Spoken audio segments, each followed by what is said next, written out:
আসসালামু আলাইকুম। বিশেষ টিচার বিডির পক্ষ থেকে সকলকে স্বাগত। আজকে আমরা আলোচনা করব বৌঠাকুরানীর হাট। রবীন্দ্রনাথ ঠাকুরের প্রথম উপন্যাস হচ্ছে বৌঠাকুরানীর হাট। তো এটা প্রকাশ হয় হচ্ছে 1883 সালে। 1883 সালে এটা গ্রন্থাগারে প্রকাশিত প্রথম উপন্যাস। এর আগে হচ্ছে উনি করুণা নামে একটি উপন্যাস লিখেছেন, কিন্তু এটা প্রকাশিত হয় নাই। প্রথম গ্রন্থাগারে প্রকাশিত প্রথম উপন্যাস হচ্ছে বৌঠাকুরানীর হাট। এই নাটকটি অবলম্বনে কিন্তু পরবর্তীতে প্রায়শ্চিত্ত নাটকটি লেখা হয়। তাহলে বৌঠাকুরানীর হাট উপন্যাসের অবলম্বনে কিন্তু লেখা হয় প্রায়শ্চিত্ত নামক নাটকটি। তো এখন আমরা হচ্ছে প্রধান চরিত্রসমূহ দেখব। প্রধান চরিত্রসমূহ জানা থাকলে আপনি ঘটনাগুলো সহজে বুঝতে পারবেন। তো প্রধান চরিত্রগুলো হচ্ছে প্রতাপাদিত্য। প্রতাপাদিত্য উনি ছিল হচ্ছে যশোহরের রাজা। বর্তমান আমাদের বাংলাদেশের যশোর জেলার রাজা ছিলেন হচ্ছে কিন্তু এই প্রতাপাদিত্য। তো প্রতাপাদিত্যের একজন স্ত্রী ছিল আর একজন জ্যৈষ্ঠ পুত্র ছিল। জ্যৈষ্ঠ পুত্রের নাম হচ্ছে উদয়াদিত্য। উনি কিন্তু খুব আলোচিত একজন ব্যক্তি এই উপন্যাসে। প্রতাপাদিত্যের হচ্ছে খুব স্বাধীন চেতা থাকে এবং উনি খুব নিষ্ঠুরতা দেখানো হয়েছে এই উপন্যাসের মধ্যে। আর এই উপন্যাসে আরেকজন আছে, মানে প্রতাপাদিত্যের ছোট পুত্র সমরাদিত্য। তো সমরাদিত্যর কথা খুব কম আসছে উপন্যাসে, জাস্ট শেষের দিক দিয়ে একটু বলা হয়েছে তার ব্যাপারে। কন্যা ছিল বিভা। এই বিবাহ কিন্তু হচ্ছে খুব আলোচিত হয়েছে উপন্যাসে এবং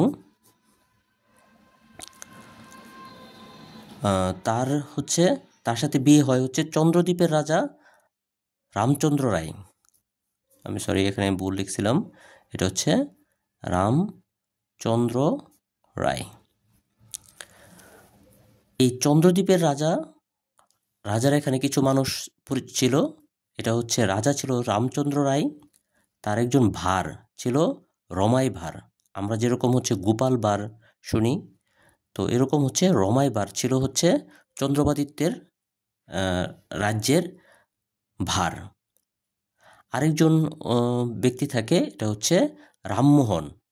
প্রায় 4 পুরুষ ধরে হচ্ছে রাজার এখানে চাকরি করে। তাদের 4 পুরুষ রামমোহন কি করে, রামমোহনের 4 পুরুষ রামচন্দ্র রায়ের রাজ্যে চাকরি করে বা চন্দ্রদ্বীপের রাজ্যের চাকরি করে। তো আরেকজন ব্যক্তি হচ্ছে রায়গড়ের রাজা বসন্ত রায়। এই বসন্ত রায় ছিল হচ্ছে, আমি যদি বলি মেইন চরিত্র যে প্রতাপাদিত্য, এই প্রতাপাদিত্যের হচ্ছে চাচা লাগে। আবার হচ্ছে উদয়াদিত্য, তাহলে যেহেতু উদয়াদিত্য প্রতাপাদিত্যের ছেলে, তাহলে এটা হচ্ছে সম্পর্কে হচ্ছে দাদা লাগে। উদয়াদিত্য এবং বিভা এই দুইজনেই কিন্তু হচ্ছে এই বসন্ত রায়কে দাদা বলে সম্বোধন করত। এবং উনি কিছুটা বৃদ্ধ হয়ে গেছে। তো উনি হচ্ছে আবার গান পছন্দ করতেন, কিন্তু ওনার গান হয়তো বা সবাই পছন্দ করতেন না, এবং সেতারা বাজাইতেন। তো এইগুলা হচ্ছে মেইন ক্যারেক্টার। এখন আমরা চলে যাব ঘটনা প্রবাহে। আমি কিছু সুন্দর লাইন দিয়ে উপন্যাসটি শুরু করব। যে হচ্ছে মন্ত্রী এবং প্রতাপাদিত্যের সাথে এখানে কথা হচ্ছিল। তো মন্ত্রী চুপ করিয়া গেলেন। তাহার প্রতি রাজার দুটি আদেশ ছিল। 1, যতক্ষণ মতের অমিল হইবে ততক্ষণ প্রকাশ করিবে। মানে রাজা এবং মন্ত্রী যখন কথা বলবে যতক্ষণ পর্যন্ত মন্ত্রীর কাছে কনফিউশন লাগবে ততক্ষণ পর্যন্ত যেন সে রাজাকে জিজ্ঞেস করে। দ্বিতীয় একটি বিরুদ্ধ মতে প্রকাশ করিয়া রাজাকে কোনো কাজ হইতে নিরস্ত করিবার চেষ্টা করবে না।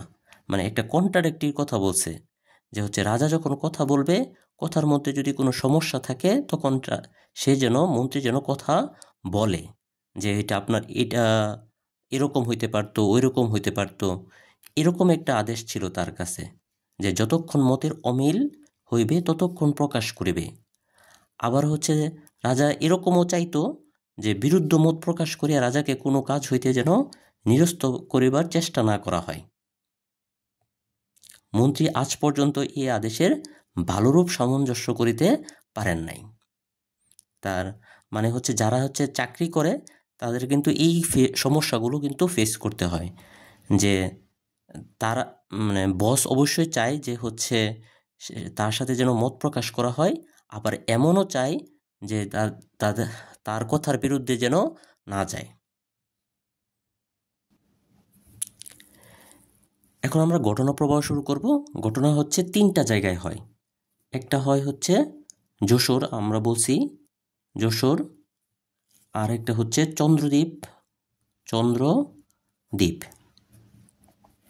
আরেকটা হচ্ছে রায়গড়। তো যশোর আর চন্দ্রদ্বীপের বর্তমান নাম হচ্ছে কিন্তু বরিশাল। তো চন্দ্রদ্বীপটা এবং যশোর এই দুইটা কিন্তু বাংলাদেশ অঞ্চলে পড়ছে, এবং রায়গড়টা হচ্ছে ভারতের অঞ্চলে পড়ছে। তো আমরা জানি এই রায়গড়ের মধ্যে থাকে হচ্ছে বসন্ত রায়। তো বসন্ত রায় একদিন হচ্ছে যশোরে আসতেছিল। তো যশোরের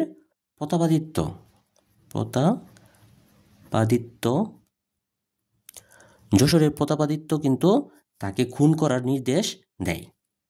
তো খুন করার নির্দেশ দেয়।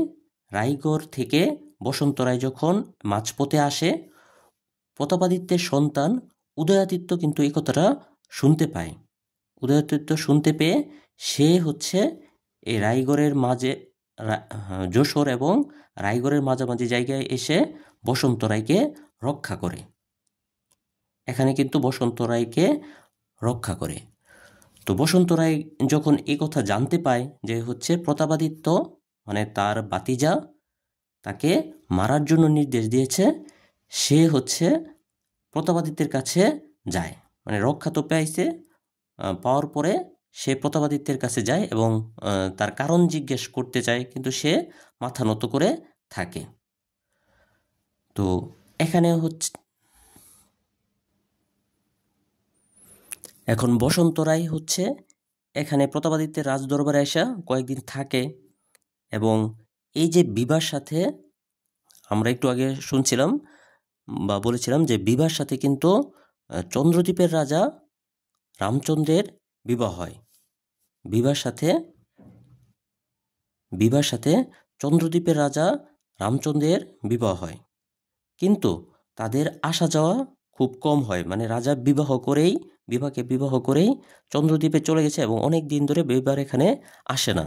এই জন্য কিন্তু বিবার মনটা একটু খারাপ থাকে। তো যেহেতু বসন্ত রায় হচ্ছে বিবার দাদা লাগে, তো সেই ক্ষেত্রে হচ্ছে উনি পরামর্শ করে রামচন্দ্রকে দাওয়াত করে। তো উনিও হচ্ছে রামচন্দ্র আসার জন্য রওনা করে এবং তার বাসায় আসে। এখানে প্রতাপাদিত্যের দরবারে সে আসে।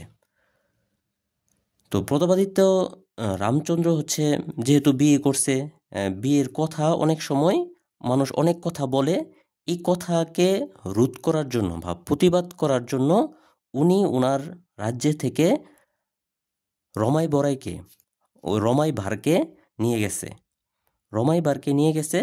এবং যেহেতু অন্তঃপুরে কথা হয়, মানে রাজ্যের ভিতরে বা ঘরের ভিতরে অনেক কথা বলে, এই কথা বলার কারণে রামচন্দ্র কিন্তু হচ্ছে কিছুটা বিব্রত বোধ করে। তো যাতে বিব্রত বোধ না করে এই জন্য রমাই বারকে মেয়ে সাজিয়ে হচ্ছে এই প্রতাপাদিত্যের রাজ্যে নিয়ে আসা হয়। তো এই রমাইবার রামচন্দ্রের সাথে থেকে সব ধরনের কথার কিন্তু উত্তর দেয়, কিন্তু এই ঘটনা কিছু পরের দিনই কিন্তু ফাঁস হয়ে যায় যে হচ্ছে চন্দ্রদ্বীপের রাজা রামচন্দ্র রমাইবারকে নিয়েই এই রাজ্যের অন্তঃপুরে চলে গেছে। তো এটা শুনে হচ্ছে প্রতাপাদিত্য খুব ক্ষিপ্ত হয় যে হচ্ছে তার কাণ্ডজ্ঞান নাই, সে একজন পুরুষ মানুষকে অন্তঃপুরে নিয়ে গেছে মেয়ে সাজিয়ে। তো এটা প্রতাপাদিত্যের কাছে খুব খারাপ লাগে। তো প্রতাপাদিত্য আদেশ দেয় যেন রামচন্দ্রকে পরের দিন গ্রেফতার করা হয়। তো এই কথা আবার কিন্তু প্রকাশিত হয়ে যায়। তো প্রকাশিত হয়ে গেলে বিভা এবং বসন্ত রায় এবং উদয়াদিত্য মানে প্রতাপাদিত্যের ছেলে মেয়ে এবং বসন্ত রায় মানে তার বিভার দাদা, তারা তিনজনে মিলে হচ্ছে রামচন্দ্রকে বাড়ি থেকে বের করে দেয় এবং তাকে পলাতে সাহায্য করে।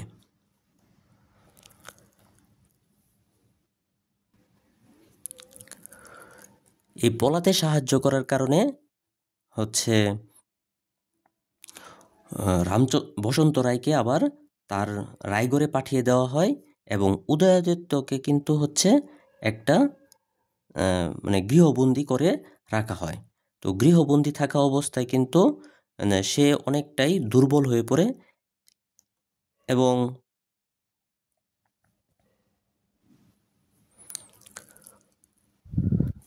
তো এই উদয়াদিত্যকে যখন গৃহবন্দী করা হয় তখন হচ্ছে তাকে উদ্ধার করার জন্য আবার কিন্তু বসন্ত রায় এ কথা শুনে তার প্রতাপাদিত্যের রাজ্যে আসে এবং একজন রাজকর্মচারীর সাথে পরাজিত করে রাজ্যের মধ্যে কিছুটা আগুন লাগানো হয়, আগুনের শিখা লাগিয়ে উদয়াদিত্যকে উদ্ধার করে তারা আবার হচ্ছে এই রায়গড়ে চলে আসে। তারে আগুন লাগানো হয়েছে, রায়গড় থেকে উদয়াদিত্য উদ্ধার হয়ে রায়গড়ে চলে এসেছে, বসন্ত রায়ও এখানে এসেছে।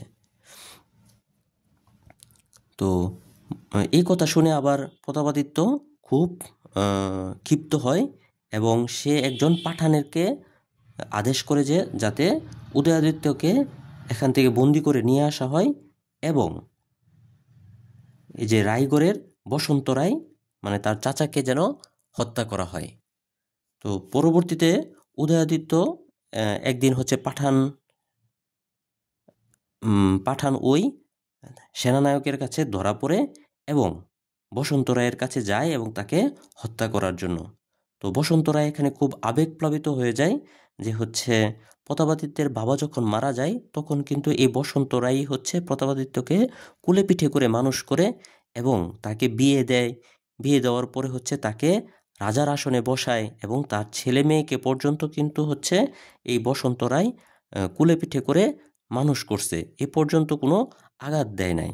সেই প্রতাপাদিত্যই আজকে তাকে কিন্তু হত্যার আদেশ দিয়েছে। এর আগেও আমরা দেখেছি একবার হত্যার আদেশ দিয়েছে, সেখানে কিন্তু উদয়াদিত্য তাকে বাঁচিয়ে নিয়ে যায়। এবার হচ্ছে উদয়াদিত্যকে কি করে বন্দি করে পরে হচ্ছে বসন্ত রায়কে কিন্তু হত্যা করা হয়। তো পরবর্তীতে উপন্যাসের শেষের দিক দিয়ে উদয়াদিত্য এখানে আসে এবং প্রতাপাদিত্যর কাছে বলে যে হচ্ছে আমি রাজ্যের কোনো কিছু চাই না, আমাকে কি করো, তুমি মুক্তি দাও। তো সে হচ্ছে মা কালীর পায়ে ছুঁয়ে শপথ করে যে হচ্ছে সে রাজ্যের কোনো অংশ চায় না এবং তার রাজ্যে সব প্রতাপাদিত্যের উত্তরাধিকার যেন হচ্ছে প্রতাপাদিত্যের ছোট ছেলে সমরাদিত্যকে দিয়ে দেওয়া হয়। আসলে প্রতাপাদিত্য ছোটবেলা থেকেই মানে উদয়াদিত্য ছিল ছোটবেলা থেকেই প্রজার প্রতি ভালোবাসা, প্রজাদের সুখ দুঃখ নিয়ে হচ্ছে বেশি ভাবত। তো রাজার কিন্তু ওই গুণ, রাজার যে গুণ থাকা দরকার, রাজার যে প্রতাপ থাকা দরকার, ওই প্রতাপটা যে উদয়াদিত্যের মধ্যে নেই, এটাই ছোটবেলা থেকে ধরে নেওয়া হয়েছে। প্রতাপাদিত্য এটাই মনে করত যে হচ্ছে তার সন্তান কি যোগ্য হয় নাই, কারণ সে হচ্ছে প্রজার প্রতি বেশি ভালোবাসা, প্রজা যে সুখ দুঃখে সে হচ্ছে সবচেয়ে বেশি কাতর থাকে। তো রাজার যে রাজ্য পরিচালনা করার যে প্রতিভা বা জ্ঞান, এই জ্ঞান হয়তোবা উদয়াদিত্যর নেই। তো পরবর্তীতে উদয়াদিত্য বিভাকে চন্দ্রদ্বীপে নিয়ে যাওয়ার জন্য চেষ্টা করে, নিয়ে যায়। তো পরবর্তীতে অবশ্য এই বিবাহের সাথে কিন্তু চন্দ্রদ্বীপের রাজা রামচন্দ্রের বিবাহ হয় না বা মিলন হয় না। শেষের দিক দিয়ে একটু দুঃখ বা করুণাই কিন্তু এই উপন্যাসে রূপ পেয়েছে। এখন কেন পায় নাই? কারণ হচ্ছে এক তো রামচন্দ্র যখন দাওয়াত দিয়েছিল তার বাড়িতে যাওয়ার কারণে প্রতাপাদিত্য কিন্তু তাকে হত্যা করার পর্যন্ত চেষ্টা করে। তবুও হচ্ছে রামচন্দ্র বিবার সৌন্দর্য, বিবার প্রতি ভালোবাসার কারণে সে আবার কিন্তু হচ্ছে রামমোহনকে দিয়ে বিবাকে আনতে পাঠায়। তো ওই সময় কিন্তু বিবা রামচন্দ্রের কাছে আসে নাই। এখন আসে নাই কেন? আসে নাই হচ্ছে কারণ উদয়াদিত্য তো মানে তার ভাই, মানে বিবার ভাই উদয়াদিত্য তো তার স্বামীকে বাঁচানোর জন্যই হচ্ছে আসলে গৃহবন্দীটা হয়। তার স্বামীকে বাঁচানোর জন্যই সে জীবন বাজি রেখে কিন্তু রাতের আঁধারে রামচন্দ্রকে প্রাসাদ থেকে বের করে দেয়। তো এই কারণে কিন্তু হচ্ছে এখন উদয়াদিত্য বন্দী। তো এই উদয়াদিত্যের এই দুঃখের সময় কিন্তু বিভা যদি তার স্বামীর কাছে চলে যায়, তাহলে এটা কিছুটা ভাইয়ের সাথে হচ্ছে তার হয় না আর কি, তার একটা মায়া কাজ করে যে ভাইকে কে দেখবে। তো এই কারণে কিন্তু বিভা ওই সময় হচ্ছে যখন রামচন্দ্র যখন রামমোহনকে পাঠিয়েছিল তখন কিন্তু সে আসে নাই। তো এই দুইটা কারণ কিন্তু এখানে ছিল রামচন্দ্রের জন্য। তো রামচন্দ্র শেষে কিন্তু মানুষের মানে নিজের রাজা, সে রাজা একবার গিয়েও আনতে পারে নাই, আবার লোক পাঠিয়েও আনতে পারে নাই। রাজার মুখ রক্ষার জন্য পরবর্তীতে সে কিন্তু আরেকটা বিয়ে করে। তো বিবাকে নিয়ে যখন উদয়াদিত্য এই চন্দ্রদ্বীপে গেল, তখন কিন্তু দেখে রামচন্দ্র বিয়ে করে ফেলছে। হ্যাঁ, রামচন্দ্র কিন্তু শেষে বিবাকে বলে, কে তুই, ভিখারিনী, ভিক্ষা চাইতে আসিয়াছিস? এবং এই রামচন্দ্রের রমাই বার যে ছিল তার রাজ্যে, সে বলে, কেন এখন কি আর দাদাকে মনে ধরে না নাকি? তো পরবর্তীতে সে হচ্ছে বিভা অজ্ঞান হয়ে যায় এবং বিভা কিন্তু রামমোহন এবং উদয়াদিত্যের সাথে কাশীতে গিয়ে বসবাস করে এবং তারা হচ্ছে স্রষ্টার আবাদত বন্দিগি বা স্রষ্টার সেবা টেবা করে। এইভাবে হচ্ছে উপন্যাসটি শেষ হয়েছে। আমি বলবো যে রবীন্দ্রনাথের কিন্তু প্রথম উপন্যাস, কিন্তু কত সুন্দর বা সাবলীলভাবে কিন্তু হচ্ছে এই ঐতিহাসিক উপন্যাসটি উনি তুলে ধরেছেন। তো আশা করি সবার কাছে ভালো লাগবে। ধন্যবাদ।